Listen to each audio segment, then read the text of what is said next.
What's up, guys? It's Ryan here again, and doing another Think, Learn, and Be Vulnerable vlog. Thanks for joining. Today, I am going to talk about our future First Lady, Dr. Jill Biden. There was an article that was put out not too long ago, and it basically was saying that Dr. Jill Biden should not be referring to herself as a doctor because her doctorate is in education. I don't have a doctorate. Both my parents have PhDs in pharmacology. They're pharmacists.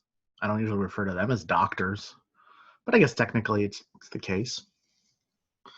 And the main sort of thrust of the article, I did read it, was that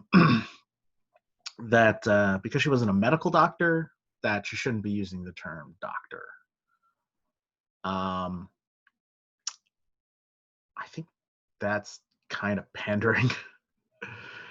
And I think that article was sort of meant to drum up support from old dudes that are just like, man, this is the way things should be. And, you know, women are getting too uppity and blah, blah, blah, blah. And look, I hate to say it. No, I don't hate to say it. No, that's actually incorrect. I'm happy to say this. Women are just as good as men. And if they earn doctorates and want to be called doctor, call them doctor. Do you have a doctorate? No? Well, shut the fuck up then. Do you have a doctorate? And yes, and in the cases you do have a doctorate, well, guess what? If you want to be called doctor, I'll call you doctor. Go right ahead. We live in a time where labels are finally being seen as the powerful tools that they actually are. And instead of just being like, oh, it's just words, and be like, no, it's not just words. These are identifiers. These show the world what we think of our own identities. So, for instance, if you are a transgender person and you want to go by Mr. or Mrs. or something else, that's up to you. You're the one being addressed. It's your identity here that's being affected by that. And so guess what? You should have power and autonomy over how people address you. My name is Ryan. If somebody calls me Bill, I'm mad because that's not my name. That's not how I identify myself. Clearly, I have a beard. I'm a hetero male, cisgender, I guess. I don't necessarily understand all the labels, but hey, you know what? I'm willing to call you whatever the heck you want to be called because that's just normal respect. This all ties into each other, all these different sort of political things. And again, I try not to be political on these videos, but like it's equivalent to someone who has an Asian name and then being like, oh, well, let me just call you by your non-Asian name because your Asian name is too hard to pronounce. No, fuck that. You should learn to pronounce my name. It's my name. Call me by my name. This is what I want to be referred to as. It's not up to somebody else. It's not up to the rest of the world to tell you what your name is. But the thing is, especially for a lot of Asian communities and stuff, it's more about just like, well, fuck it, they're stupid. Like, just name yourself something that's easy, and then we'll just move on with life because it's too much of a hassle to fight these things.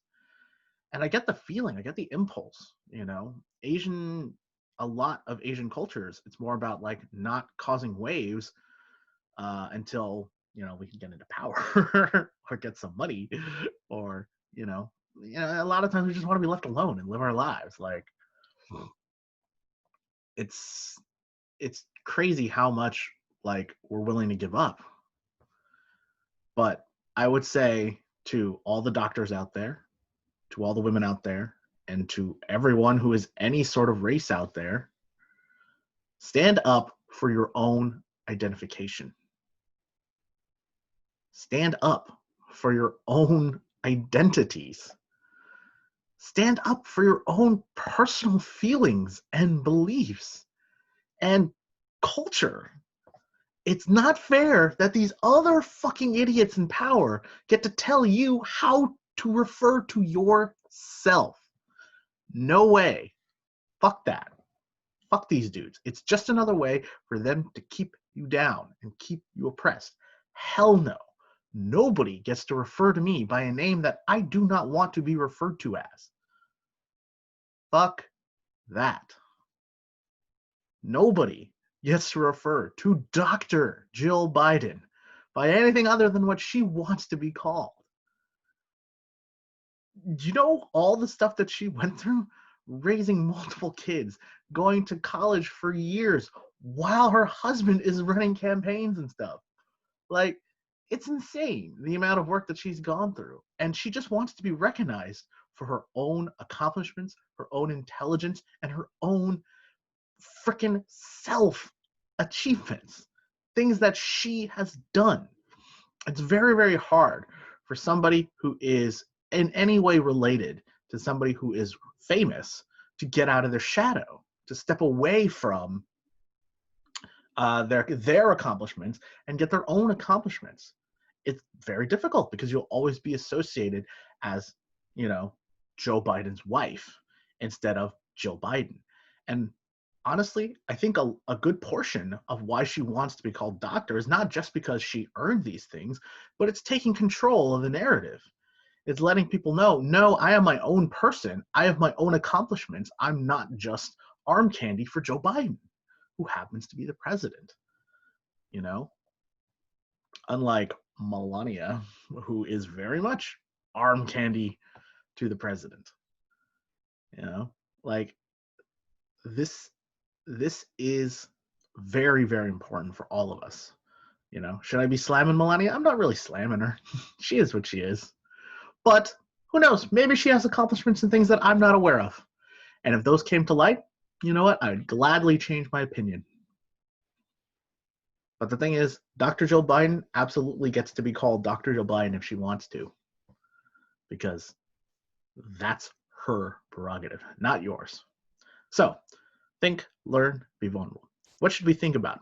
Let's think about how we identify ourselves and make sure that they are positive things. Make sure that we are identifying ourselves in a way that is empowering, that's positive, that makes us feel good, and that lets the world know we are to be respected. What can we learn from this? Let's learn to be more accepting and more tolerant about what other people want themselves to be called, right? As a group, as individuals, what people want to be called, that's what you should call them. It's the same thing with gender-sensitive pronouns. Look, you're not the one being affected by this. They are. And if that's what they want to be called, that's what you call them. It's just a matter of personal respect from person to person, from human being to human being. And now, vulnerable. Guess what? You may have outdated modes of referring to people. You might be unintentionally racist or bigoted or prejudiced just because you've always thought, I'm going to call these people this thing, or I'm going to do something this way, or I'm going to make Asian people or Russian people or people with hard to pronounce names change their names to something Americanized because I can't figure out how to call their names. You need to realize how hurtful that really is. Because what it basically says is your culture and your identity do not matter in America. Not only do they not matter, they are below us trying to actually figure it out. We'd rather not figure it out. It's too difficult. So you know what? As far as we're concerned, it doesn't exist. Yes, I know America is a melting pot, but it's not all one ingredient. And you're trying to make everything one ingredient. And that's not fair. And we need to realize, like, is the way that we're looking at identifiers incorrect? And are we unintentionally hurting others? And if we are, that's got to change. So, yeah. Guys, thank you so much. I'll see you later.